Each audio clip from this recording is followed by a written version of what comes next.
Hello everybody. Today we are going to review the movie Journey to the Center of the Earth.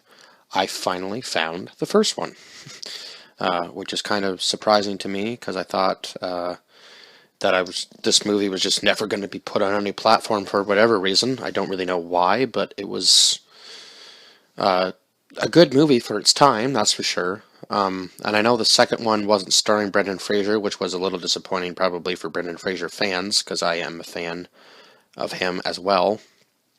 And I guess it kind of goes to show you that every I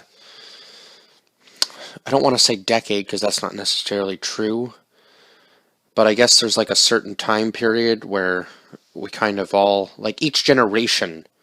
That's what I'm trying to say. Each generation has its own action hero, I guess I could say. So I would say like the generation before me was definitely Bruce Willis and like Arnold Schwarzenegger and all those guys, and then we got into like Brendan Fraser and who else was in the 90s. I guess he might have been like the biggest one, hey? Cause yeah, and then I mean those guys are still doing movies to this day, right? I don't know if Brendan Fraser has really done any big like action movies like that since then. Uh, since this one, I would say, was probably his last one. Because I think that was the fourth, was it the third or fourth Mummy movie that came out? I can't remember whether it was the third one or a fourth one. Kind of can't really quite remember. But anyway, it seems to be working for me now, so I'm going to just pull up the actual movie so I can talk about the rest of the cast who was also in it. So this movie came out in 2008, so that would have been, wow, 13 years ago. Wow, so I would have been,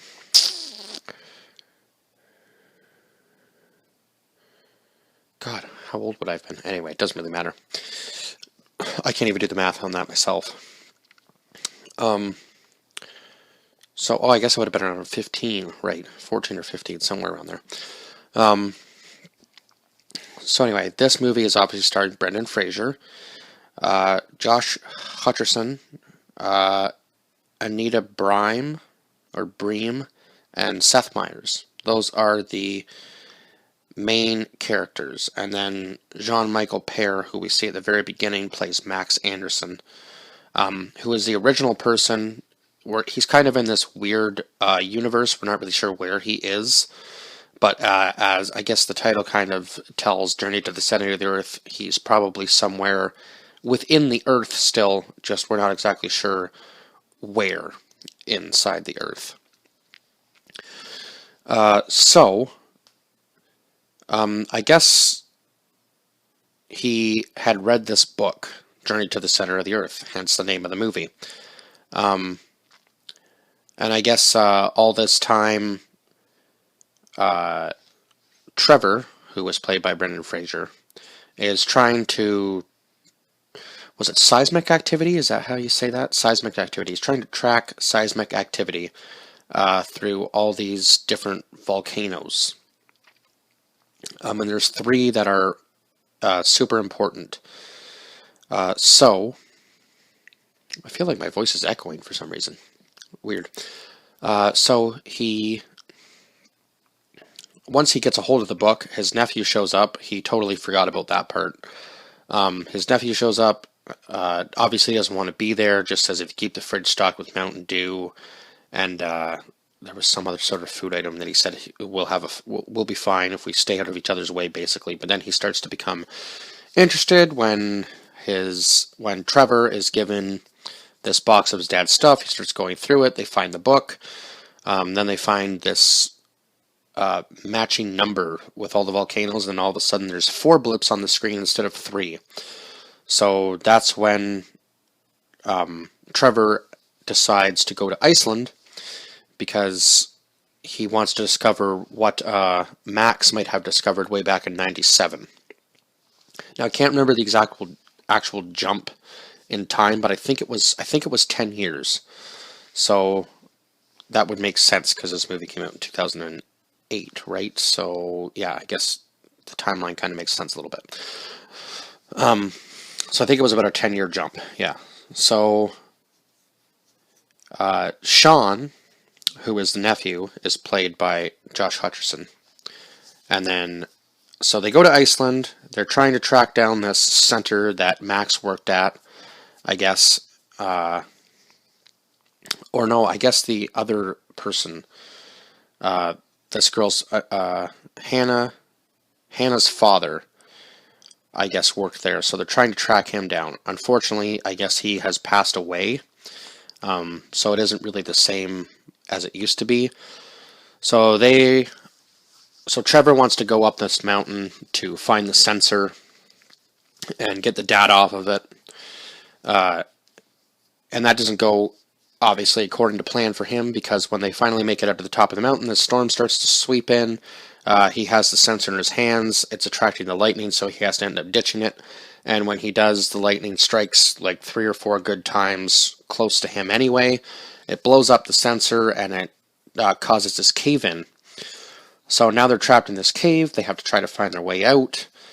And the further they go into the cave, thinking that, oh, it's just going to be a simple, like there'll be another pathway out. The further they go underground, they find this old mining tunnel that leads them farther underground until finally they actually do find the center of the Earth world that I guess Max was sort of like talking about all the time and discovering. And yeah, they didn't believe it, especially Hannah didn't believe it at first when it had happened, or when they were talking about it, but now clearly when it's right before her eyes, there's no more, guesswork. It's actually real. So they go into this, they find this place, like a huge tree. It seems to be almost like hollowed out like a home. And then they find out that they find a bunch of Max's notes. But I believe at the beginning of the movie, he actually dies. So they do find Hannah finds some of his equipment and like a flashlight right beside the cliffside, I think, where he must have fallen off. So unfortunately, Max passed away, but he did write a lot of notes in his journal, and one he wrote for Sean, which was probably one of the sadder moments in the movie, that's for sure. So then anyway, they realize that the temperature in the world that they're in now, it's like a world inside the world, right? Kind of, it's a very cool concept. So they realize that, yeah, it's getting warmer, exponentially warmer, like quickly too, so they have to get out of there. So they decide that they're going to cross this underwater ocean, which was really weird. There's a lot of cool science stuff in this, actually. So they used the wind up in the air from the cave, I guess, is how I understood it, in order to move quicker across this underground ocean. Unfortunately, there's a lot of good in this center of the Earth world, but there's a lot of bad too. So they end up fighting off these, like, so you know how they talk about, like, the deeper into the ocean you go, the weirder stuff you'll find? Well, yeah, this would have been really deep because it's close to the center of the Earth, right? So they end up finding all this, they end up fighting these fish, these weird looking, like, humongous fish.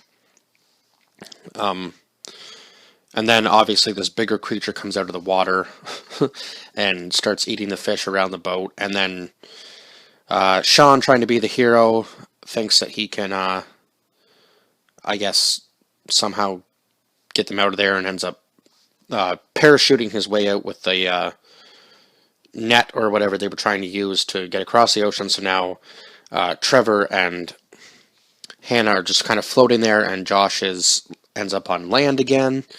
So now they're trying to find one another. They get separated. It's funny because this bird kind of leads Sean along his way to these weird magnetic rocks. And I believe at the beginning of the movie, yeah, at the very beginning of the movie, when Max was there, you see this T-Rex chasing him. So there's a lot of creatures, obviously, towards the center of the Earth that have been extinct for many, many years that clearly have the ability to live in a warmer climate, I guess I would say. But you never really know because nobody's been able to dig down that far in reality. Obviously, we've come fairly close, but I don't think we've ever made it quite that far because it's so hot down there at the core of the Earth that everything just starts to melt. So I don't really think that that would be possible because it would be insanely hot down there. Not saying that it never does cool down, but yeah, I think it would be very too hot down there for any actual life forms to live. But I don't know, because I guess if they'd been there for that many years, they would adapt to the weather, right? Just like I actually saw this piece on if the sun stopped, if we had no more sun, and it just went black, people who stayed above ground would actually be able to adapt to the weather, getting colder and colder constantly. I think it was like up to the point of like almost like minus 300 degrees or something. People would actually be able to adapt to that weather if they stayed above ground. Now that's crazy to think about because that's way beyond freezing temperatures, right? But if you stayed above ground and you just kind of got used to the weather, right, I guess it would make kind of sense because you'd be able to adapt, like clothing-wise sort of thing, housing-wise, right? Like everything would just become, because we're very intuitive when it comes to that kind of thing. But if you went underground and then, waited like, I don't know, say like 50 years and then came back above ground, you would like freeze. You'd be a popsicle within seconds because your body would be used to a warmer climate underground, and then when you came up to the colder climate above ground, yep, sorry, that would be the end for you, to put it lightly, I guess. So it kind of works in this way. I'm assuming that if any of these creatures left where they were living now, closer to the center of the Earth, and they moved up into a colder climate, right? Kind of the same concept. Because obviously, the farther you get from the core of the Earth, the colder it's going to be, right? So they would probably end up not living as long on the surface of the Earth as they would where they are now. So that's kind of a thing to think about, I guess. Kind of science-y. It goes with the theme of the movie, right? So anyway, another cool thing that Sean finds is these magnetic rocks, and he almost loses his life there because he has to hang onto the one rock when it's like flipping around and stuff. So kind of a cool concept there as well. And that's when he runs into the T-Rex, which is why I was trying to make all these points here about animals and stuff. So he is able to get away with the help of Trevor. And then they are able to get out of the cave to the thanks to Hannah finding an old T-Rex like bottom jaw piece that she just like floats down this river to reconnect with them. And they all do end up getting out of there by lighting magnesium, which I didn't know. I'm sure I did know was a thing at one point in time, but I'd totally forgotten about it because it's been so long since I've even done anything in the science field, that's for sure. So Trevor's able to lower himself off the jaw closer to the lava or magma that's rising towards them and create this basically steam chute, I guess, that shoots them right out of the volcano on the jaw. They like go way up into the air, and then they're in Italy now. They land in Italy, so they've gone from Iceland to Italy. That's how long this underground world was, just to put that in perspective. So they glide down this whole like wine field, and then the guy comes around and he's yelling at them in Italian. And Josh has taken these, Sean, I keep wanting to call him Josh by his real name, geez. Sean's taken these diamonds out of the cave at one point and like stowed like a few pounds of them away in his backpack, and he gives this guy one, and the guy says to him, "Do you want to slide again? Sliding is free as many times as you want, because, you know, once a diamond is crushed and refined into actual tiny diamonds, they're worth a ton of money." So, yeah, I think another one of the scenes, so that's how the movie ends. And then obviously Hannah and Trevor, it's clear that they had love interest in one another kind of from the very beginning of the movie, even though they weren't like super sappy about it, which I'm glad. They just kind of connected over time, obviously, throughout the movie. Trevor saving Hannah's life from the man-eating plants. I believe they're called Venus flytraps is the name of the flower, right, that can actually, hurt human beings. I don't know if they could actually eat a whole human being, but I know they can definitely cause some damage if they snap shut on you. So yeah, that was one of the bad creatures in the world that they were in. Obviously the T-Rex, the weird water creature, I think that was about it. I would say probably one of the best scenes is when they find the mining tunnel, and they think that that's how they're going to get out of there, and then the mining tunnel actually separates all three carts at one point. They have to make this huge jump too. That was a pretty cool scene. Yeah, there was just a lot of cool like science stuff. If you're into science, I think this might get me back into it a little bit more, to be honest, after watching this movie. So I think that's about all I can say. Obviously, graphics-wise, I mean, I would say this movie, graphics-wise or CGI-wise at the time, was ahead of its time, actually, for some of the scenes. And you don't necessarily have to agree with me on that. I would just say that for 2008, yeah, this movie was definitely ahead of its time, that's for sure.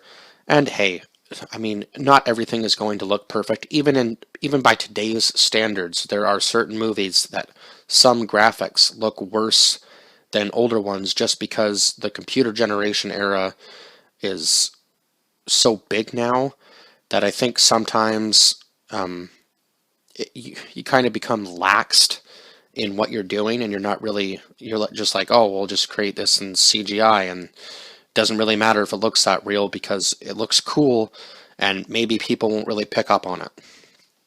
But yeah, I mean, obviously those are movies that are probably just going to be a one-off. I wouldn't say like a series or like, for example, the Avengers. Obviously they put a shit ton of time into that, right? But yeah, I would say that's probably about one of the obvious series that comes to mind. Anyway, so just based on the graphics wise, now looking back at it, it obviously doesn't look nearly as real. So for that reason, I would have to give this movie an 8 out of 10, just because of that. But the storyline and everything else is really good. But graphics wise, it was ahead of its time for that time. But now you can tell that a lot of it just doesn't look real. But hey, it's still a really good movie. I highly recommend seeing it or watching it if you haven't already. But I believe that's all I can cover in this movie. I think I've talked about pretty much everything. The story, yeah, I've definitely talked about the storyline, and obviously Brendan Fraser will obviously have a special place in my heart as an action hero, because he was a big part of my childhood, just like a lot of these guys are. So yeah, but I do understand, obviously, we all get older, right? So we can't do the same things we used to be able to do unless we're like Sylvester Stallone or Arnold Schwarzenegger. They're like superhuman people, and they just don't ever stop training, even way deep into their 70s, which is just crazy.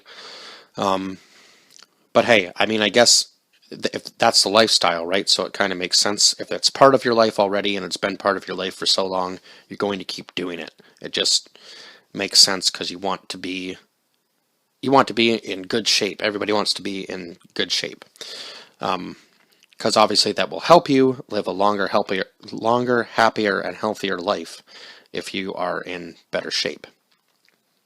Which is something I need to work on myself a little bit. I have lost quite a bit of weight lately.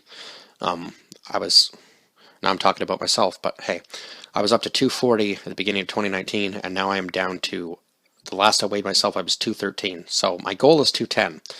So I guess that's kind of an extra motivation if you are, yeah, I guess childhood heroes can kind of help motivate you too. And obviously I find motivation in other places. So I guess that's my little motivational speech after this movie review. But I've talked long enough, 20 minutes for this movie. That's crazy. I guess I'm getting a little bit better at this and talking about it, so as I go, maybe my reviews will be longer again. At least for this movie, I had enough to talk about. So, as always, like, share, subscribe, and comment down below your thoughts on this film if you have seen it. If not, it is a classic now, I would say, because it's over a decade old.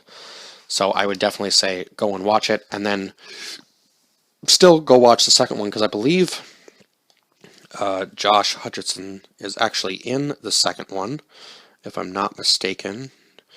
Although the rest of the cast did change. Where is the second one? Yeah, he was, and that was in 2012.